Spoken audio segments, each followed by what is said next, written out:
하겠습니다. 하나님, 저희들은 어디로 가야 할지 모르고 또 무엇을 해야 할지 모릅니다. 오늘 예배를 통해서 말씀으로 저희들을 인도하여 주옵소서. 가르쳐 주옵소서. 저희들은 어린아이같이 약합니다. 부족합니다. 말씀을 통하여 강하게 하여 주옵소서.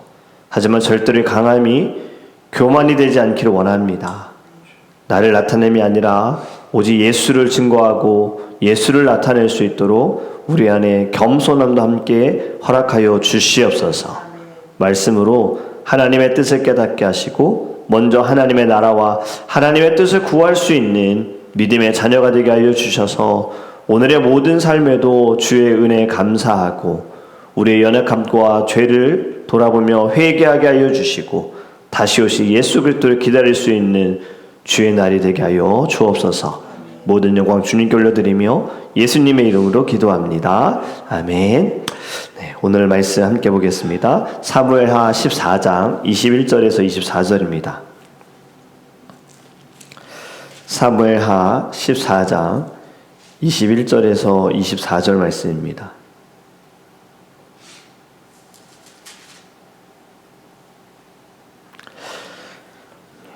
구약성경 486페이지입니다. 21절부터 24절까지 우리 함께 읽도록 하겠습니다. 왕이 요압에게 이르되 내가 이 일을 허락하였으니 가서 청년 압살롬을 데려오라 하니라. 요압이 땅에 엎드려 절하고 왕을 위하여 복을 빌고 요압이 이르되 내 주 왕이여 종의 구함을 왕이 허락하시니 종이 왕 앞에서 은혜 입은 줄을 오늘 아나이다 하고 요압이 일어나 그술로 가서 압살롬을 데리고 예루살렘으로 오니 왕이 이르기를 그를 그의 집으로 물러가게 하여 내 얼굴을 볼 수 없게 하라 하매 압살롬이 자기 집으로 돌아가고 왕의 얼굴을 보지 못하니라. 아멘. 네, 부모가 자녀를 사랑하는 것은 당연합니다. 그러나 사랑한다고 해서 항상 옳은 방식으로 사랑하는 것은 아닌 것 같아요. 부모는 때로는 엄격할 때도 있고 또 어떤 부모는 방임할 때도 있습니다. 또 어떤 부모는 자녀를 통제하고 어떤 부모는 자녀의 죄를 보면서도 침묵합니다. 이것을 사랑이라고 생각하는 거죠. 성경은 우리에게 매우 중요한 사실을 가르쳐줍니다. 참된 사랑은 죄를 무시하는 것이 아니라 죄를 다루는 것이다 라는 거죠. 지금 다윗과 압살롬 부자관계, 아버지와 아들의 관계입니다. 둘 사이에 해결되지 않은 문제가 있습니다. 지금 암논을 죽인 압살롬, 거짓된 잔치를 통하여서 암논을 죽였고 압살롬은 도망을 갔죠. 그리고 3년의 시간이 지납니다. 다윗은 아들을 그리워합니다. 압살롬을 그리워해요. 하지만 문제는 해결하지 않아요. 요압이 이 상황을 보면서 한 여인을 통해서 다윗을 움직이게 합니다. 오늘 읽지 않았지만 이 앞에 보면요, 겉으로 보면 참 아름다운 하의 이야기처럼 보이지만 사실 더 깊은 문제가 있습니다. 바로 죄를 다루지 않은 회복이 없는 용서였어요. 죄를 다루지 않는 하인은 진정한 회복이 될 수 없습니다. 다시 말씀을 드리면요, 죄를 다루지 않은 화인은요, 진정한 회복이 될 수 없어요. 죄 문제가 해결되어야 된다라는 거예요. 지금 당장 용서하고 풀어지고 괜찮은 게 중요한 것이 아닙니다. 반드시 죄의 문제가 해결되어야 합니다. 1절에 이렇게 말씀합니다. 수르야의 아들 요압이 왕의 마음이 압살롬에게로 향하는 줄 알고, 다윗은 지금 압살롬을 너무나도 사랑하고 그리워합니다. 또 다른 아들을 죽였지만 멀리 떠나간 압살롬을 그리워하는 거예요. 부모라면 충분히 이해할 수 있습니다. 그러나 문제는 압살롬이 단순히 집을 떠난 아들이 아니다라는 거죠. 지금 그는 살인자이고 또 암논을 죽였고 국가적으로도 해결해야 될 죄의 문제를 가지고 있어요. 하지만 다윗은 감정적으로만 접근하고 있는 겁니다. 사랑하는 내 아들, 사랑하는 아들. 여러분, 성경은 인간의 감정보다 하나님의 말씀을 더 우선시합니다. 인간의 감정이 우선이 될 수는 없습니다. 물론 감정은 하나님이 우리에게 주신 것이지만 감정, 진리보다 우선이 될 수는 없다는 거예요. 이것이 예배에서도 굉장히 중요합니다. 내 감정에 따라서 드리는 예배는 실패합니다. 기분이 좋을 때는 예배를 잘 드리고 집중하고, 기분이 나쁠 때에는 예배에 집중하지 못하고 말씀을 듣지 못하고, 결국엔 감정에 따른 것은 하나님이 받지 않으십니다. 하나님의 말씀이 우선이고 진리가 우선이 되어야 하는 거예요. 지금 다윗은 아버지의 마음은 있었지만 왕으로서의 책임 감당하지 못하고 있습니다. 죄를 그냥 넘어가고 있는 거예요. 요압은요, 한 여인을, 지혜로운 여인을 데리고 옵니다. 그리고 이 여인이요, 가상의 이야기를 하는 거예요. 두 아들이 싸우다가 한 아들이 죽었다. 그런데 이 남은 아들마저 죽게 되어지면 가문이 끊어지게 된다. 그러니 살려주세요. 제발 이 남은 아들을 살려주세요 라고 요청하니 다윗이 즉시 자비를 베풉니다. 그런데 여인이 갑자기 이야기를 바꾸면서 다윗에게 돌립니다. 그렇다면 왜 당신은 압살롬에게 자비를 베푸지 않습니까? 지금 다윗은요, 자신의 모순을 보게 되는 거예요. 여러분, 여기서 우리가 배울 것이 무엇이냐면요, 우리는요 다른 사람의 문제는 너무 잘 본다는 거예요. 하지만 늘 내 자신의 문제는 보지 못합니다. 이 앞에서도 다윗은 한번 경험했습니다. 밧세바를 취하고 이를 감추기 위하여서 밧세바의 남편 우리아를 죽였던 사건. 시간이 지남에도 불구하고 회개하지 않았던 그때 나단 선지자가 와서 하는 말, 부자가 많은 것을 가축을 가지고 있고 어떤 사람은 단 하나 암양만 있는데 손님이 왔을 때 자기에게 많은 동물 중에가 아니라 그 한 암양 가지고 있는 사람의 동물을 뺏어서 손님을 대접했다. 다윗이 이야기를 듣고 뭐 그딴 놈이 다 있냐, 내게 데려와라, 내가 그 놈을 죽여버리겠다. 나단 선지자, 당신입니다. 여러분, 왜 예수님께서도 너는 너의 들보는 보지 못하면서 남의 티끌만 보느냐라고 말씀하셨을까요? 바로 그것이 우리의 약함입니다. 우리의 죄성이에요. 늘 우리는 자신의 문제는 보지 못합니다. 말씀을 들을 때에도 내 문제라고 생각하지 않습니다. 내 죄다, 내 연약함이다라고 우리는 생각하지 않습니다. 환경이 문제다, 상황이 나를 이렇게 만들었다, 저 사람이 나를 이렇게 만들었다라고 우리는 늘 남 탓합니다. 아담이 그랬던 것처럼 하나님이 만드신 저 여인이 내게 주었기 때문에 먹었지 저는 먹을 생각이 없었습니다. 사울처럼 백성들이 원해서 했기 때문이지 저는 원하지 않았습니다. 우리에게도 아담이 있고 사울이 있는 거고 다윗도 있는 거예요. 여러분, 타인의 사건에서는요 다윗 자비를 말하고 있습니다. 자비를 베풀어야지, 지금 이렇게 불쌍한데 어려운데 자비를 베풀어. 하지만 정작 자신의 가정의 문제는 해결하지 못하고 있다는 거죠. 우리는 남 이야기 참 잘합니다. 남의 가정 이야기, 남의 신앙 이야기, 남의 믿음 이야기, 남의 교회 이야기 참 잘합니다. 근데 우리 안에 있는 단점은 잘 이야기하지 않습니다. 내 연약함은 잘 이야기하지 않습니다. 말은 연약합니다, 부족합니다, 알지 못합니다 라고 말하지만 내 안에 있는 죄는 이야기하지 않아요. 여러분요, 죄가 그렇습니다. 우리의 판단력을 흐리게 한다는 거예요. 나를 보지 못하게 하는 것. 14절에 이렇게 말씀합니다. 14장 14절에 우리는 필경 죽으리니 땅에 쏟아진 물을 다시 담지 못함 같을 것이오나 하나님은 생명을 빼앗지 아니하시고 방책을 베푸사 내쫓긴 자가 하나님께 버린 자가 되지 아니하게 하시나이다. 아멘. 하나님은 생명을 빼앗지 아니하시고, 여러분, 많은 사람들이 이 말씀을 은혜의 말씀으로 이해합니다. 죄를 지었어도 생명을 빼앗지 않으신다. 그러나 여러분, 이 말씀은요 죄를 무시하시는 하나님을 말하고 있는 것이 아닙니다. 하나님이 원하시는 건 죄인이 회복되기를 원하십니다. 하지만 반드시 회개를 통해 회복되기를 원하시는 거예요. 우리가 가정 안에서도 어떤 문제가 있으면 그냥 시간이 지나면 괜찮아지겠다. 형제 간의 싸움에 있어서도 시간이 지나면 괜찮아지겠다. 절대 괜찮아지지 않습니다. 잠시만 조용해질 뿐인 거예요. 그 당시에만 괜찮아지는 것 뿐이에요. 저도 어릴 때 동생하고 가끔 싸울 때가 물건 때문이고 먹을 것 때문인 거예요. 내가 더 먹겠다, 내가 더 갖겠다. 그래서 싸우다가도 잠시 또 화해가 되어지는 순간들이 있어요.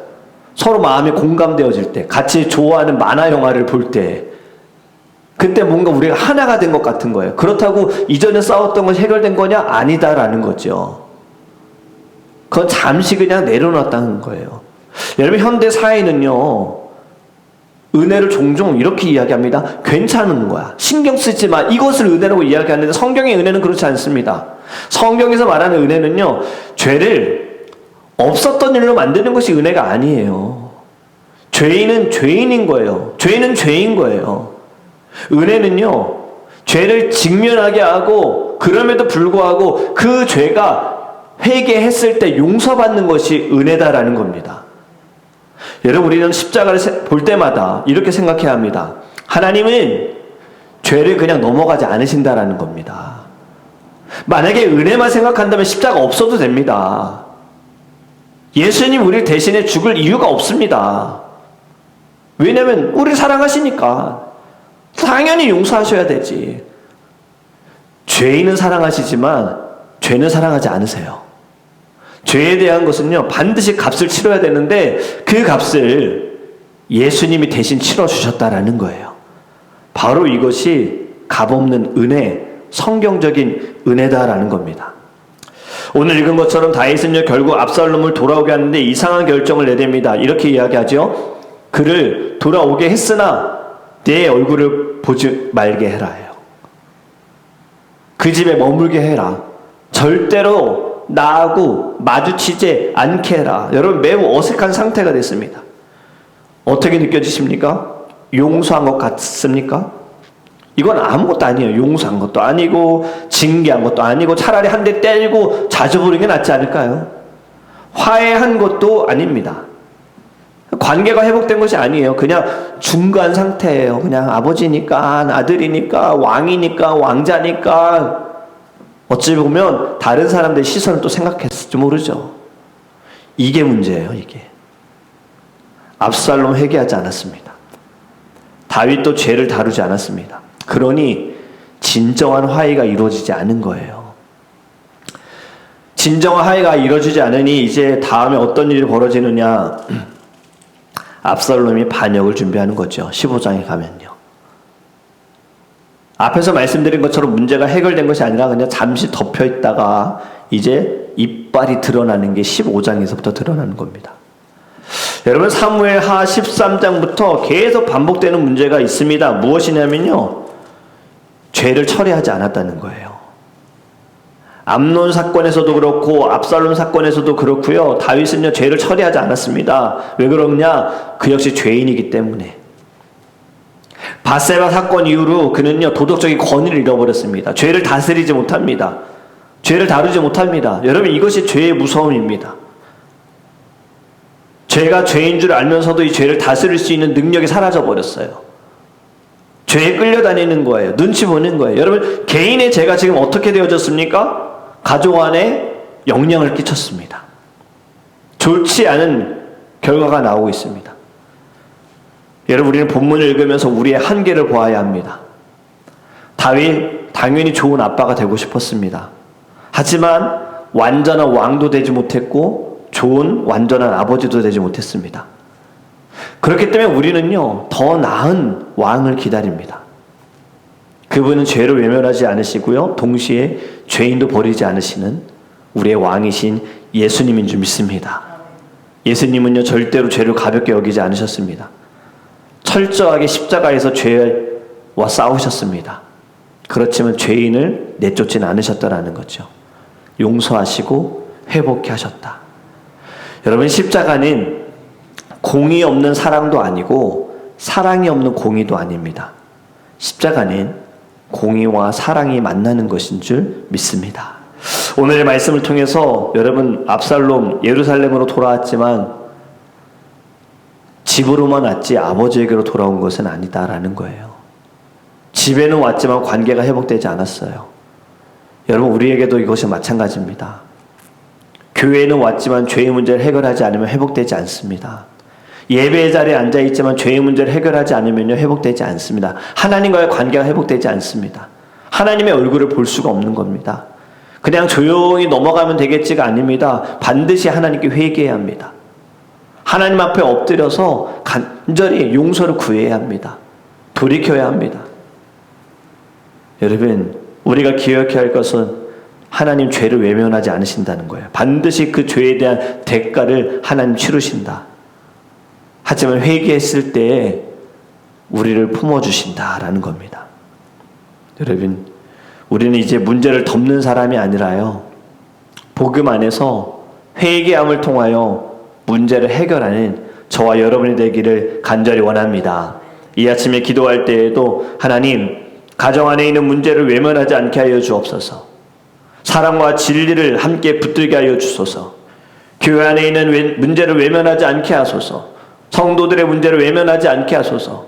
주님 앞에 회개하게 하시고 회복이 있는 공동체로 주님 세워가게 하여 주시옵소서. 그리고 우리의 완전한 왕이신 예수 그리스도를 바라보며 십자가 안에서 참된 화해가 있는, 회복이 있는 우리의 삶이 될 수 있도록 이 아침에 기도하기를 주님의 이름으로 축복합니다. 기도하겠습니다. 사랑의 하나님, 감사합니다. 아들을 그리워했던 압살롬을 그리워했던 이 다윗, 돌아왔으나 얼굴을 보지 못했다. 회복된 것은 아무것도 없습니다. 진정한 화해도 아닙니다. 하나님, 오늘 말씀을 통하여 저희들에게 가르쳐 주시는 것, 죄의 문제를 먼저 해결해야 된다는 것, 죄를 잘 다스리고 다루어야 된다는 것을 하나님 저희들에게 깨닫습니다. 먼저 내 죄를 보게 해주세요. 다른 사람의 죄 이야기할 거 없고, 다른 사람의 실수, 다른 사람의 잘못 이야기할 거 없습니다. 내 죄만 보이게 해주세요. 내 잘못, 내 허물, 내 실수, 내 연약함, 내 들보, 내 티끌, 주님 다 보이기 원합니다. 그래야 주님께 회개하게 하여 주시옵소서. 용서를 구하게 하여 주시옵소서. 그리고 주님, 가정 안의 죄, 자녀들의 죄, 성도들의 죄, 주님, 이것을 그냥 넘어가지 않고 하나님, 이 죄의 문제를 해결하기 위하여 주님 앞에 더 엎드려 기도하게 하여 주시옵시고, 말씀을 통하여 주님, 죄가 죄라는 것을 깨달아 함께 회개할 수 있는 마음을, 공동체의 회복을 주님이 허락하여 주시옵소서. 이 아침에도 우리 계신 기도의 제목을 들고 주님 앞에 기도합니다. 무엇보다 회개를 먼저 하게 하여 주시고, 주님 앞에 또 우리 필요로 하는 것, 원하는 것, 또 복음을 위하여서, 주의 나라와 주의 뜻을 위하여서, 성도들의 믿음과 아픔을 위하여 하나님의 구하는 모든 것들이 주님의 뜻 가운데 응답되게 하여 주시옵소서. 특별히 주님, 저희들 이번 한 주간 교회 이전을 위하여 기도합니다. 저희들이 이제 다음 주에 공동의회를 통하여서 하나님 결정해야 하는 중요한 아버지 순간에 저희들이 놓여 있습니다. 우리 모든 성도들의 마음이 하나가 되게 하여 주시옵시고, 하나님의 뜻에 맞추어 저희들 나아가게 하소서. 어디로 가야 할지 모르겠고 어떻게 해야 할지 저희들 모르겠습니다. 주님, 저희들에게 보여주시고 말씀하여 주시고 가르쳐 주시고 주님 역사하여 주시옵소서. 감사하며 살아계신 예수 그리스도의 이름으로 축복하며 기도합니다. 아멘. 우리 함께 이 모든 것을 두고서 우리 기도하며